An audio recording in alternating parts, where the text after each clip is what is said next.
Well, it's raining outside, so it was a good day to hang out in the shop and thought I'd do a quick little update.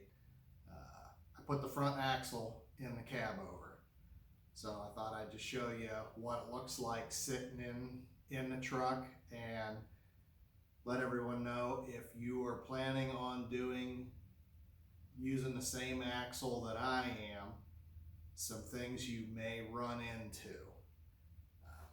So, just a little recap. The front axle is out of an Oshkosh chassis motorhome, roughly about 1992. Uh, Still a straight axle, just like the original axle. Main difference is its disc brakes. Uses the same calipers as the rear axle. It's actually the same caliper on all four corners. There is no left and right.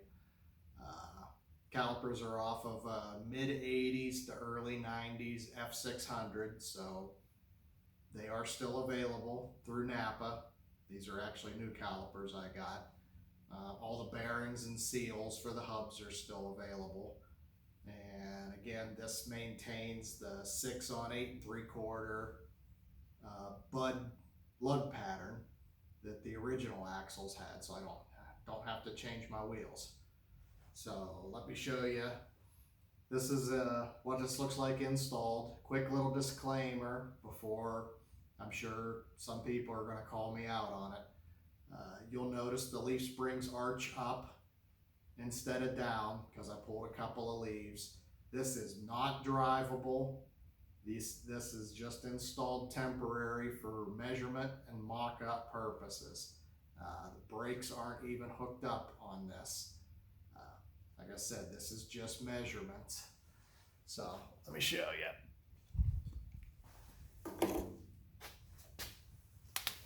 Well, here is the axle installed. You will notice, like I said, the leaf springs are arched up. They're sitting against the bumper stop. This is not where the ride height is going to be. This is a little bit lower than the ride height I'm aiming for. The reason I did this is I have to get it into my garage.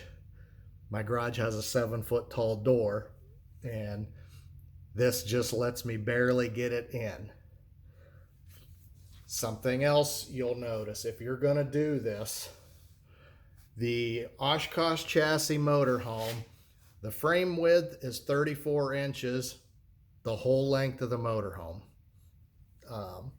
The spring center line on the front axle is 38 1/4 across the centering pins.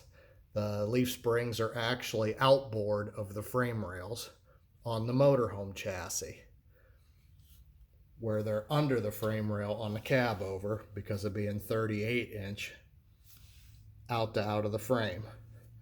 So what that caused me to do is I made a quick little adapter plate here with a dowel pin that drops into the new axle. It also has a receiver hole to hit the locating pin on the original leaf spring pack. If you were to use this axle and want to maintain leaf springs, you would have to re-drill the centering pin and re-drill the axle for the U-bolts. This landing pad is plenty wide enough to do that. For me, it doesn't matter. The leaf springs will be coming out of this, so I'm going to use the actual 38 1/4 inch centering pins for what I'm going to do. More on that later. I'm still working on the designs. The other reason this is not going to be the final ride height, very hard to see, but if you notice right here, axle to oil pan, there's about 1 3/4 inch clearance here. Obviously not enough. I could get more clearance if I went with the shallower oil pan from a car, but I like the extra oil capacity of this truck oil pan. That's a 7-quart pan versus a 5-quart. So the truck's gonna ride about 2 inches higher than where it's sitting at right at this minute.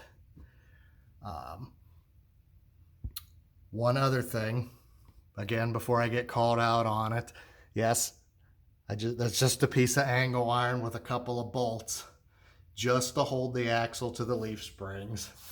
Again, this just lets me roll the truck around.